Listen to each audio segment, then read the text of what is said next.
অটল কুমার গানওয়ালা। গান গাওয়ার কি কোনো স্থানকাল আছে রে?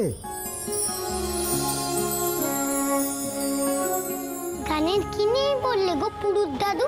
স্থানকাল রে, গান তো বাতাসের মতো, সে সব জায়গায় বইতে পারে।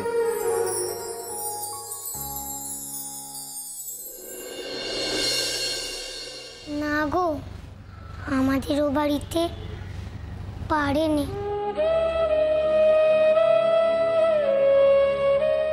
বাড়িতে গান নেই তো কি আছে, তোর মনে তো আছে।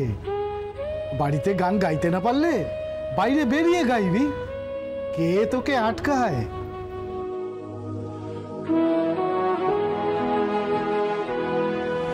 তুই আমার গানটা গাইলে কেন? তোকে বারণ করেছিলাম না? গান গাইলে যে বোন আমার উপর রাগ করবে। দূর বোকা, বাইরে গিয়ে গান করলে বোন টের পাবে নাকি? সে তো শুনতেই পাবে না। দেখিস না, মানুষের পেটে খাবার না সইলে সে কেরম এক ছুটে বাইরে গিয়ে হজম না হওয়া খাবার উগড়ে দেয়, তেমনি তুইও তাই করবি। যখন তোর মনের মধ্যে গানটা গুলিয়ে উঠবে তখন ছুটে এসে এখানে উবড়ে দেব, তাই না? ঠিক তাই। তাই তো। বাড়ির তো পাঁচিল হয়, আর গানের তো পাঁচিল নেই।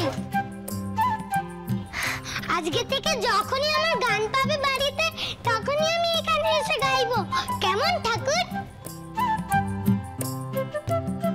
হ্যাঁ, তাই করিস। এখন যে গানখানা আমার পেটের মধ্যে রয়েছে, সেই গানটা গাই।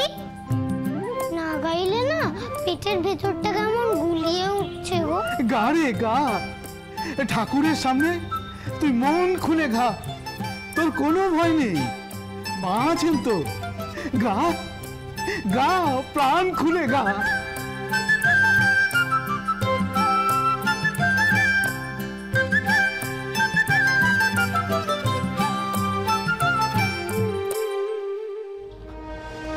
আচ্ছা দাদা, কাউকে দেখেছেন হাফ প্যান্ট পরে হাফাতা জামা কাউকে? আচ্ছা, একটা বাচ্চা ছেলে এখান দিয়ে গেছে, আপনি দেখেছেন?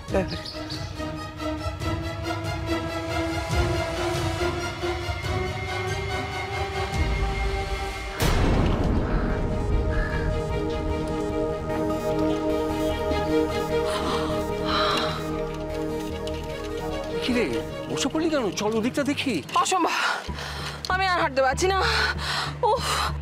ও অদিতি, পারছি না বললে হবে না। ধর যদি সুজন চলে আসে আর এসে সব শোনে, এখন কি হবে কে জানে।